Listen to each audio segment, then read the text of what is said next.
Bonjour à tous et bienvenue sur notre chaîne. Quand les gens vous parlent de l'industrie 4.0 ou aussi appelée la transformation numérique, c'est souvent quelque chose qu'on mentionne comme étant à adopter pour rester compétitif. Même nous, on vous l'a mentionné dans nos premières capsules.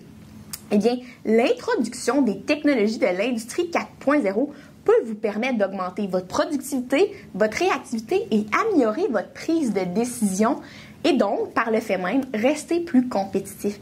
Mais il y a plusieurs autres méthodes que vous pouvez utiliser pour améliorer ces mêmes facteurs et donc, aujourd'hui, on vous parle de l'agilité.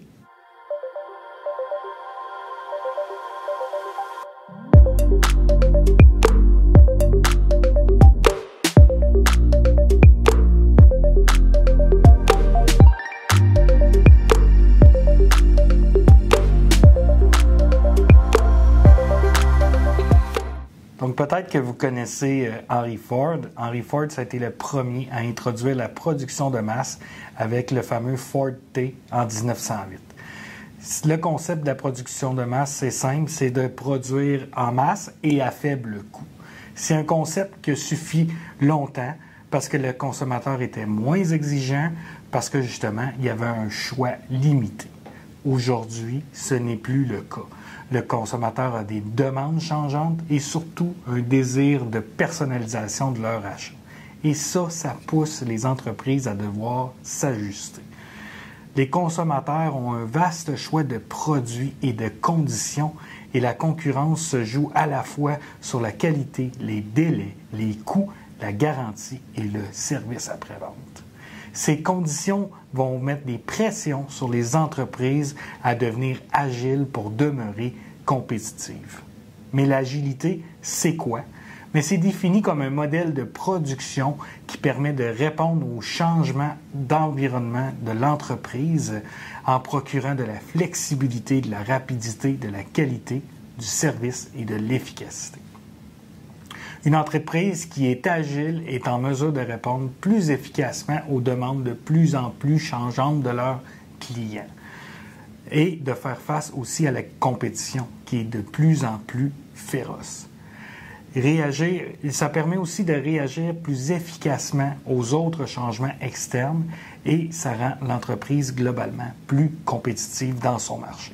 Mais pourquoi l'agilité vous permet d'être plus compétitif? En fait, l'agilité permet d'avoir une production qui est plus flexible, plus réactive et plus résiliente. On entend par plus flexible d'être capable de s'adapter plus facilement aux circonstances changeantes. Par exemple, de pouvoir changer la planification de production suite à des demandes changeantes des clients. Être plus réactif, c'est de pouvoir prendre action, mais plus rapidement. Par exemple, s'il y a un manque de matières premières qui s'est déclaré, d'être capable de réagir immédiatement, sans délai, pour stabiliser le carnet de commandes. Et une production qui est plus résiliente, la résilience, c'est de la capacité de continuer à surmonter les obstacles malgré les conséquences subies. Comme par exemple, on pourrait avoir un manque de matières premières qui est plus fréquent pour une matière première et on pourrait se donner la possibilité de faire affaire avec plusieurs autres fournisseurs pour être capable de réagir malgré les autres problématiques. Si vous me permettez de faire une petite comparaison, dans la capsule numéro 10, quand on vous parlait du principe du Lean, qui, eux, ont un bon effet sur la productivité, plus précisément en lien avec l'efficacité opérationnelle, eh bien, le Lean avait un impact à l'interne de votre entreprise, tandis que l'agilité, elle, se démarque par sa reconfiguration et son adaptabilité par rapport aux changements externes de l'entreprise. La reconfiguration, qu'est-ce que ça veut dire? C'est utiliser des projets passés ou des connaissances existantes pour configurer plus rapidement des nouveaux projets, tandis que l'adaptabilité, c'est un concept pour s'adapter et réagir aux imprévus. Ainsi, le Lean est à efficacité ce que agilité est à adaptation. L'agilité, c'est votre capacité d'entreprise à réagir aux turbulences de l'environnement externe. C'est votre capacité à être flexible face aux imprévus. Comme les athlètes de sport extérieur, malgré qu'il y a des conditions idéales de performance, ils doivent être en mesure de réagir aux conditions météorologiques. Par exemple, une course de Formule 1, qui a une pluie soudaine qui arrive, eh bien, l'écurie va devoir revoir sa stratégie d'équipe. Il va falloir qu'il fasse un arrêt au puits pour venir changer la pneumatique. Le pilote, lui aussi, va devoir modifier sa ligne de course. C'est tous des changements qui prennent le plus rapidement possible afin de rester dans la course et rester compétitif face à leur adversaire. Et c'est un très bon exemple d'agilité face à des imprévus. Maintenant, vous avez peut-être déjà entendu parler de la personnalisation de masse. La personnalisation de masse, c'est défini comme la capacité de produire de très petites séries, une multitude d'unités personnalisées à faible coût, avec une rapidité et une efficacité associées à la production de masse, tout en respectant les demandes de personnalisation de vos clients. C'est souvent dit comme étant le niveau à atteindre ou la compétence recherchée ultimement en transformation numérique. L'agilité et ses outils sont déterminants pour vous permettre de mettre en place la personnalisation de masse dans votre entreprise. C'est une capacité essentielle à acquérir pour répondre aux demandes changeantes exigées par vos clients et de continuer à faire face à la compétition. Pour être en mesure aussi de garder vos parts de marché et même d'assurer votre croissance. Il est juste de penser que les entreprises et les organisations qui ne seront pas en mesure de s'adapter aux demandes de leurs clients vont tendre à disparaître. Donc, soyez proactifs et considérez l'agilité dans votre coffre à outils. Voici quelques outils ou concepts de l'agilité que vous pourriez intégrer dans votre entreprise grâce à des experts. Il y a les cellules dynamiques. Ça, c'est créer un aménagement flexible qui est facilement modifiable afin de répondre aux besoins changeants de vos clients. Donc, adapter votre plancher d'usine. Il y a aussi la conception modulaire. La modularité se définit comme étant des assemblages flexibles de modules standards, indépendants, permettant de créer divers produits en les reconfigurant ensemble. Par exemple, faire les blocs Lego. C'est plein de modules que vous pouvez mettre ensemble. Aussi, dans les automobiles, il y a plusieurs modules déjà standards où les options vont être activées ou non selon la demande du client.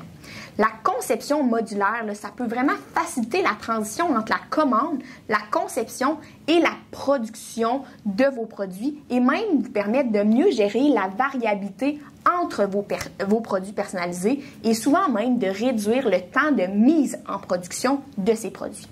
Il y a aussi la standardisation. La standardisation, il y a deux façons de la voir. La première, ça rime avec les modules. C'est pour rendre le tout le plus standard possible dans votre entreprise afin de faciliter l'interchangeabilité des pièces et même des employés. La deuxième façon, c'est d'offrir une liste d'options standards à vos clients afin qu'eux puissent personnaliser leurs produits. Toutefois, à l'interne de l'entreprise, c'est des options que vous connaissez et que vous pouvez planifier dans votre production sans créer une grande variabilité dans les temps. Il y a aussi le concept de l'entreprise réseau. Ça, c'est créer des liens de proximité avec vos fournisseurs afin d'être en mesure de réagir aux besoins changeants de vos clients et donc augmenter votre rapidité d'action et votre agilité. C'est sûr que se rendre à la personnalisation de masse ou, si vous n'êtes pas dans le milieu manufacturier, être agile, c'est pas facile. Et oui, l'industrie 4.0 peut vous aider, mais avant tout, vous devez intégrer des concepts de base de l'agilité afin de vous aider. Un point important à retenir, c'est que vous devez vous donner vos outils pour vous permettre de répondre rapidement aux demandes de vos clients. Ayez une pensée flexible pour pouvoir réagir aux imprévus tout en gardant le contrôle et en n'ayant pas d'impact sur vos clients. Si vous ne l'avez pas vu, on vous invite à aller voir la capsule numéro 6 sur l'expérience client. Elle explique l'importance de vos clients dans vos décisions. L'agilité, c'est un bon allié pour vous et votre croissance. On vous a présenté quelques idées, mais ce n'est pas suffisant. Implanter les concepts, c'est bien, mais il faut aussi intégrer la mentalité agile. La mentalité agile, c'est une corde qui s'ajoute à votre culture d'entreprise. Parce qu'on ne le dira jamais assez, la culture, l'humain et l'engagement, c'est primordial. Et tout ça, c'est au cœur de vos processus de transformation numérique et surtout de vos succès. Aujourd'hui, on vous a parlé d'agilité, mais gardez en tête que se préparer pour une transformation numérique, c'est un parcours avec plusieurs étapes. En effet, pour progresser juste vers l'agilité, qui est un des préalables de l'industrie 4.0, il va falloir que vous améliorez vos compétences à l'interne, votre savoir-faire, vos processus, améliorer vos partenariats, avoir une stratégie adéquate et une culture d'entreprise solide. Donc, comme on l'a mentionné plusieurs fois, c'est important de ne pas négliger l'humain dans ce parcours. C'est sûr que la transformation numérique, ça a ses avantages. Mais pour réussir, vous devez vous assurer d'être prêt et surtout d'avoir accompli votre bout de chemin avant d'introduire des technologies de grande envergure. Faites-vous une feuille de route et puis assurez-vous d'avoir en place les concepts et les outils pour avoir des gains rapides et progresser à titre d'entreprise. N'hésitez surtout pas à vous faire accompagner par l'externe au besoin. C'est tout à fait atteignable, c'est pas sorcier, puis ça va être payant. Il suffit pour vous de vous y lancer. Donc, c'est ce qui complète la capsule pour aujourd'hui. On espère que vous avez apprécié et que ça vous a aidé. On vous invite à vous abonner. Surtout pour ne pas manquer la prochaine capsule, on va parler de l'accessibilité des données, qui est un préalable essentiel à l'implantation de nouvelles technologies. À bientôt!